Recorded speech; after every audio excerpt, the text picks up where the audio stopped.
এক জঙ্গলে পরিষ্কার জলের একটা সরোবর ছিল, তাতে থাকতো কচ্ছপ। সরোবরের পাশেই একটা উঁচু গাছে বাসা বানিয়ে থাকতো একটা কাক, আর ওই গাছেরই নিচে কোটরে থাকতো একটা ইঁদুর, আর কাছেই জঙ্গলে ছিল হরিণের বাস। চারজনের মধ্যে খুব ভালো বন্ধুত্ব ছিল।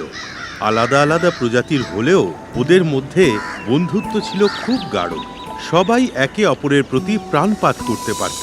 দিনের বেলা কচ্ছপ কখনো কখনো জলে সাঁতার কাটত, আবার কখনো ডাঙা এসে রোদে গা সেঁকত।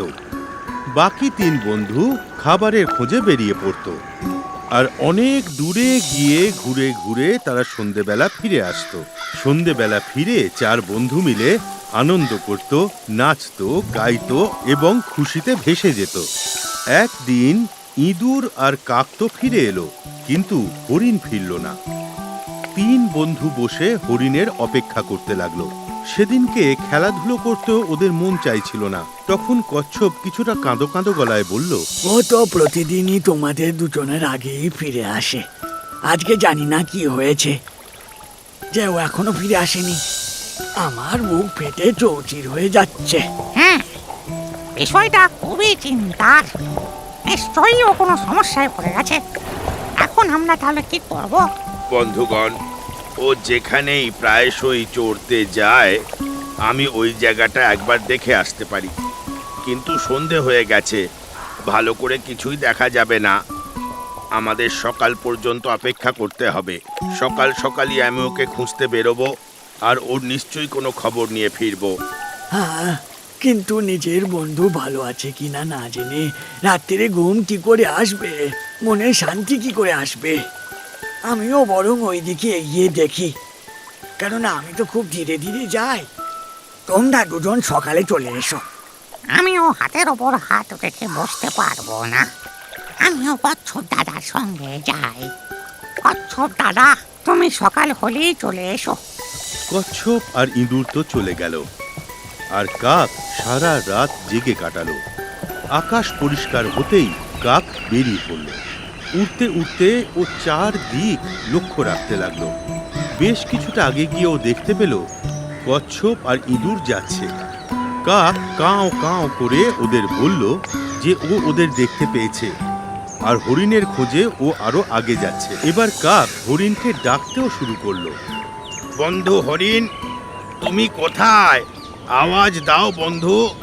তখনই ও শুনতে পেল যেন কেউ কাঁদছে, এবং কান্নাটা ছিল ওর বন্ধু হরিণের। ওই আওয়াজ লক্ষ্য করে ও সোজা সেই জায়গায় পৌঁছে গেল যেখানে হরিণ এক শিকারীর জালে আটকে পড়ে ছটফট করছিল।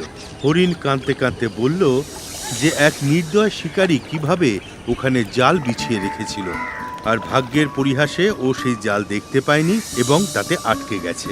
শিকারি এক্ষুনি এসে পড়বে, ও আমাকে ধরে ফেলবে, আর আমার জীবন শেষ হয়ে যাবে। বন্ধু, তুমি ইঁদুর আর কচ্ছপকে আমার শেষ নমস্কার জানিও।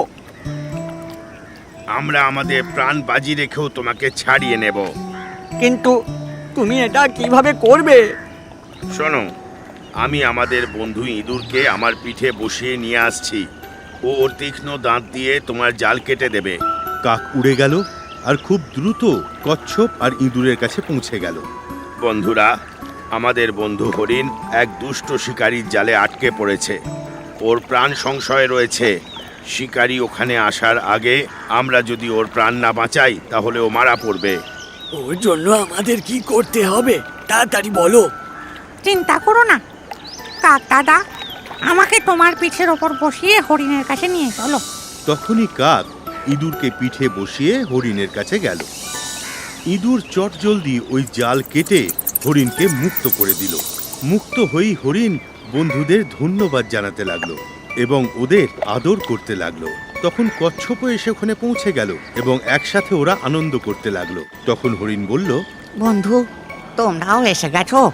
আমি খুব ভাগ্যবান যে আমি এত ভালো বন্ধু পেয়েছি।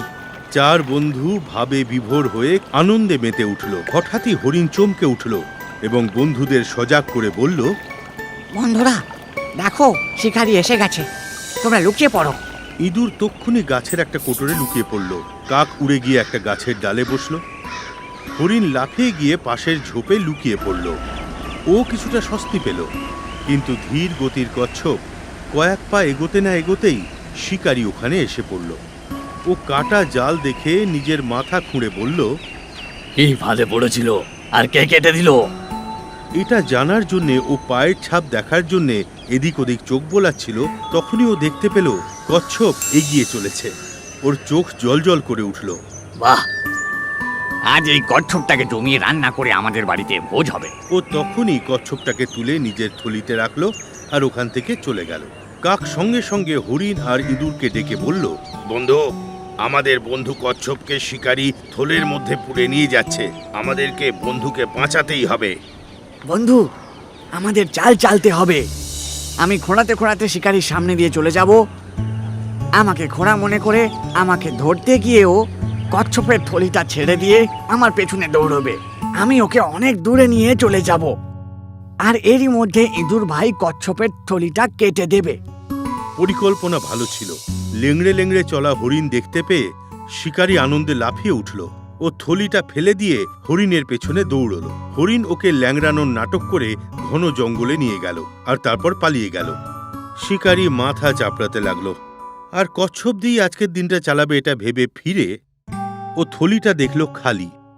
থলিটাকেও কেটে দিয়েছে। আর শিকারী খালি হাতে বাড়ি ফিরে এলো।